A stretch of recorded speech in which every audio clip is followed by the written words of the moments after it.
Class number 10 chapter हमारा nutrition and weight management.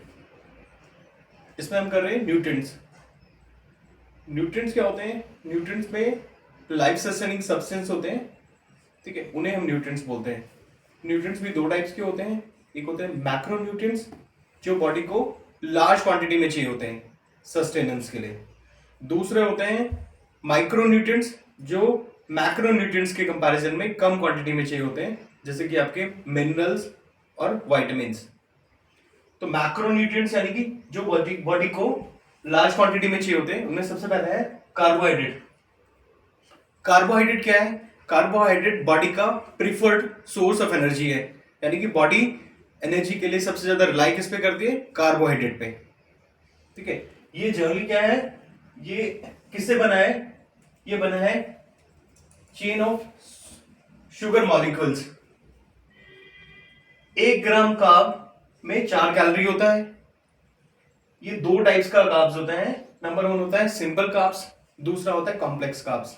Simple का मतलब हो गया शुगर की सिंपलेस्ट फॉर्म, जिसे हम मोनोसैचुरेट्स भी बोलते हैं।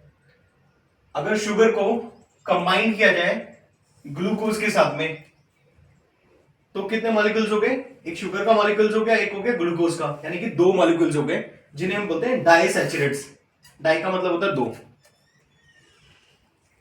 अब सबसे पहले मोनोसैचुरेट्स यानी कि simplest form of the carbs, ये 3 टाइप्स की होती है। सबसे पहले है ग्लूकोज। ग्लूकोज क्या होता है? ये माइल्डली स्वीट होता है।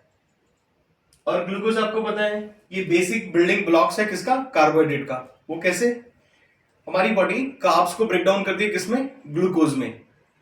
फिर उसे क्या करती है? उसे कन्वर्ट करती है ग्लाइकोजन में, और फिर करती है स्टोर। कहां पर? आपके लीवर सेल्स में और मसल सेल्स में। दूसरा है फ्रुक्टोज। जैसे कि फ्रुक्टोज नाम से ही है, ये किससे मिलता है? ये फ्रूट्स में मिलता है। तीसरा है simplest form of the carb, तीसरा है गैलेक्टोज। ये बिल्कुल ना के बराबर स्वीट होता है और नेचर में बहुत रेयरली मिलता है। अब दूसरा है डाइसैचुरेट्स। डाइसैचुरेट्स का मैंने बताया था, जब शुगर मॉलिक्यूल्स को ग्लूकोज मॉलिक्यूल के साथ में कंबाइन किया जाता है, यानी कि 2 मॉलिक्यूल्स हो गए, एक शुगर का मॉलिक्यूल्स हो गया और दूसरा किसका हो गया? ग्लूकोज का, उसे बोलते हैं डाइसैचुरेट्स। इसमें सबसे पहले है मैलेटोज। इसमें 2 ग्लूकोज मॉलिक्यूल्स होते हैं जो आपस में एक दूसरे से जुड़े होते हैं। सेकंड हो गया सुक्रोज। सुक्रोज में एक ग्लूकोज का मॉलिक्यूल होता है और एक फ्रुक्टोज का, ठीक है। तीसरा होता है लैक्टोज। लैक्टोज में एक ग्लूकोज का मॉलिक्यूल होता है और एक दूसरा होता है गैलेक्टोज का। तो ये क्या है? ये 2 शुगर मॉलिक्यूल्स हैं जो आपस में जुड़े हुए हैं, उन्हें हम क्या बोलते हैं? डाइसैचुरेट्स। हम कर रहे थे कार्ब्स। कार्ब्स का मैंने बताया कार्ब्स 2 टाइप का होता है, एक सिंपल कार्ब्स होता है और दूसरा होता है कॉम्प्लेक्स कार्ब्स। सिंपल कार्ब्स में हमने क्या किया? सिंपल कार्ब्स में हम कर रहे हैं कार्बोहाइड्रेट। कार्बोहाइड्रेट में मैंने बताया कार्बोहाइड्रेट 2 टाइप्स का होता है, एक सिंपल कार्ब्स होता है और दूसरा होता है कॉम्प्लेक्स कार्ब्स। सिंपल कार्ब्स में simplest form of the sugar क्या होती है? उसे बोलते हैं मोनोसैचुरेट्स। मोनो का मतलब होता है सिंगल, ठीक है। दूसरा होता है डाइसैचुरेट्स। इसमें क्या होते हैं? इसमें 2 शुगर मॉलिक्यूल्स होते हैं। सेकेंड है हमारा कॉम्प्लेक्स कार्ब्स, जैसे नाम से ही है, कॉम्प्लेक्स का मतलब होता है, ठीक है। कॉम्प्लेक्स कार्ब्स क्या है? कॉम्प्लेक्स कार्ब्स में ये शुगर मॉलिक्यूल्स की क्या होती है? लंबी लंबी चेन्स होती है, जिसे क्या बोलते हैं? पॉलीसैचुरेट्स। पॉली का मतलब होता है मल्टीपल, ठीक है। और इसमें साथ में आपने सुना होगा ग्लाइकोजन हो गया, स्टार्च हो गया और फाइबर। किससे मिलता है? आपको कॉम्प्लेक्स कार्ब से मिलता है। मैंने बताया कॉम्प्लेक्स कार्ब्स में क्या होता है? शुगर की लंबी लंबी चेन्स होती है, जिसे पॉलीसैचुरेट्स बोलते हैं। साथ में इसमें क्या क्या इंक्लूडेड होता है? इसमें ग्लाइकोजन होता है, स्टार्च हो गया और फाइबर हो गया। एक एक करके देख लेते हैं। ग्लाइकोजन क्या होता है? ग्लाइकोजन मोस्टली किसमें मिलता है? मीट आइटम्स में मिलता है। बहुत रेयरली क्या होता है? ये प्लांट बेस्ड होता है। और ये जो है मतलब एक सिग्निफिकेंट सोर्स तो नहीं है कार्बोहाइड्रेट का, लेकिन इसका एक इंपॉर्टेंट रोल है। कैसे?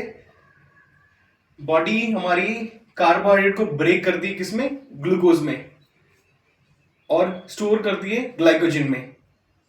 कहां पर? आपके लीवर सेल्स में और मसल सेल्स में। तो यहां पर ग्लाइकोजन का जो रोल है वो इंपॉर्टेंट हो जाता है। दूसरा होता है स्टार्च।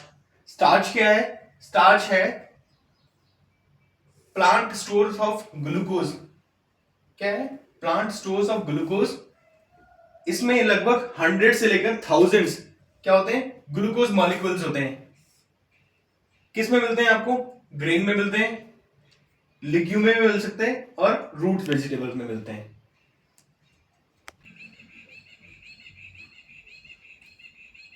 हमने क्या कर लिया? हमने कर लिया कॉम्प्लेक्स कार्ब्स में ग्लाइकोजन कर लिया। मैंने बताया था ग्लाइकोजन के बारे में। ग्लाइकोजन क्या है? मतलब मोस्टली किससे मिलता है? मीट से मिलता है। ये बहुत रेयरली होता है जो प्लांट बेस्ड होता है। दूसरा स्टार्च के बारे में बताया। तीसरा है फाइबर। फाइबर्स क्या होते हैं? जो प्लांट का जो स्ट्रक्चरल पार्ट होता है उसे बोलते हैं फाइबर। ठीक है। किस में मिलता है आपको? ग्रेन्स में मिलता है, वेजिटेबल्स में मिलता है और फ्रूट से मिलता है। ठीक है। फाइबर जो होता है वो जो हमारा डाइजेस्टिव प्रोसेस होता है वो उसके द्वारा ब्रेक डाउन, मतलब उसको ब्रेक डाउन नहीं कर पाता है, लेकिन तब भी ये बहुत इंपॉर्टेंट रोल प्ले करता है किसमें? हमारे डाइजेशन में और हेल्थ में। कैसे?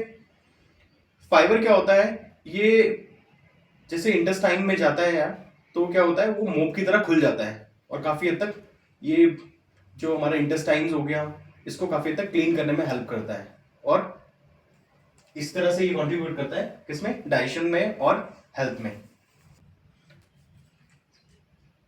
नेक्स्ट मैक्रोन्यूट्रिएंट्स हमारा क्या? प्रोटीन। कार्ब्स हमने कर लिया है। प्रोटीन क्या है? प्रोटीन में लगभग 1 ग्राम जो है उसमें भी 4 कैलोरी होती है। ठीक है। अब प्रोटीन के फंक्शंस क्या है बॉडी में? उसके मल्टीपल फंक्शंस हैं, जैसे कि formation of brain, nervous system, blood, muscles, skin और हेयर। प्रोटीन किस काम आता है? इन सब के फॉर्मेशन में काम आता है। किस किस के फॉर्मेशन में काम आता है? ब्रेन के, नर्वस सिस्टम हो गया, ब्लड हो गया, मसल्स हो गया, स्किन हो गया और एक हेयर हो गया। प्रोटीन क्या है? प्रोटीन है building blocks of amino acids. यानी कि हमारी बॉडी जो है, जब हम प्रोटीन लेते हैं तो किसमें वो उसको करती है? मेटाबोलाइज कराती है या किसमें ब्रेक डाउन करती है? अमीनो एसिड्स में। बॉडी प्रोटीन को ब्रेक डाउन करती है अमीनो एसिड्स में, और अमीनो एसिड्स में भी सेम एटम्स होते हैं। किसके? जैसे कि कार्बोहाइड्रेट में होते हैं और फैट्स में होते हैं। कौन कौन से? हाइड्रोजन, कार्बन और ऑक्सीजन। साथ में प्रोटीन में एक एडिशनल एटम मिलता है, किसका? नाइट्रोजन का। इसलिए बॉडी क्या करती है? प्रोटीन को इस्तेमाल करती है, यानी कि सिंथेसाइज करती है किसमें? मसल्स में, और साथ में जो बचता है उसको एक्सक्रीट करती है किसके थ्रू? यूरिन के थ्रू। अगर आप यूरिन में का सैंपल लेंगे तो काफी हद तक उससे आपको मिलेगा, नाइट्रोजन मिल जाएगा यूरिन में। तो नाइट्रोजन मिलने का मतलब है, नाइट्रोजन किसका पार्ट है? नाइट्रोजन लगभग नाइट्रोजन का जो एटम्स है वो किससे मिलता है आपको? प्रोटीन से। ठीक है। अब अमीनो एसिड्स जो है लगभग 20 अमीनो एसिड्स होते हैं, जिसमें से कि आधे जो होते हैं, आधे या थोड़े आधे से ज्यादा, लगभग 11 से 12 नॉन एसेंशियल अमीनो एसिड्स होते हैं। नॉन एसेंशियल अमीनो एसिड्स का मतलब है जो बॉडी खुद ब खुद बनाती है। बॉडी खुद ब खुद किससे बनाती है? बॉडी खुद ब खुद सिंथेसाइज करती है। सिंथेसाइज का मतलब होता है कि बॉडी में या डीएनए में इंफॉर्मेशन होती है। ठीक है। उसके प्रोसेस, उसमें जो इंफॉर्मेशन का एक प्रोसेस होता है, उसके थ्रू क्या करती है बॉडी? क्या बनाती है? वो बनाती है अमीनो एसिड्स को। किससे बनाती है? नाइट्रोजन से या fragment of carbs and fat से। मैंने बताया नॉन एसेंशियल अमीनो एसिड जो होते हैं, नॉन एसेंशियल अमीनो एसिड जो होते हैं, जो बॉडी खुद ब खुद बनाती है या खुद ब खुद बॉडी से सिंथेसाइज करती है। ठीक है। किससे बनाती है? नाइट्रोजन से या fragment of carbs and fat से। फ्रेगमेंट ऑफ कार्ब्स और फैट क्या है ये डिटेल्स में आने वाले वीडियो में देखेंगे। ठीक है। दूसरे होते हैं essential amino acids. Essential amino acids होते हैं, ये लगभग 9 एसेंशियल अमीनो एसिड्स होते हैं जो बॉडी खुद ब खुद नहीं बनाती है। इसलिए कहां से लेने चाहिए? ये डाइट से जरूर लेने चाहिए। हम कर रहे हैं क्या? प्रोटीन। प्रोटीन में एक बहुत इंपॉर्टेंट क्वेश्चन होता है, लोग पूछते हैं कि प्रोटीन क्वालिटी क्या होना चाहिए। प्रोटीन क्वालिटी में सबसे ज्यादा इंपॉर्टेंट कौन कौन से फैक्टर्स हैं, या आप बोल सकते हैं प्रोटीन की जो क्वालिटी है वो कौन से फैक्टर्स हैं जो डिफाइन करते हैं। सबसे पहले है उसमें इसेंशियल अमीनो एसिड्स कंपोजिशन होना चाहिए।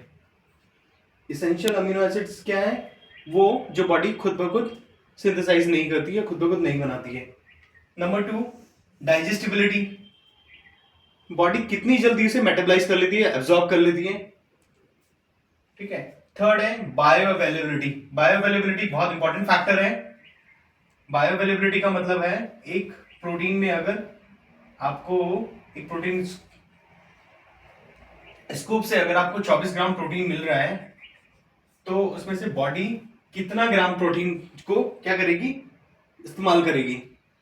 या आप सिंपल वर्ड्स में बोल सकते हैं कि बॉडी कितनी जल्दी इनको यूज कर पाएगी। ठीक है, मैंने बताया प्रोटीन क्वालिटी में सबसे ज्यादा इंपॉर्टेंट फैक्टर्स कौन कौन से होते हैं। एक तो उसमें एसेंशियल अमीनो एसिड्स कंपोजिशन, कि उसमें एसेंशियल अमीनो एसिड्स हैं या नहीं है।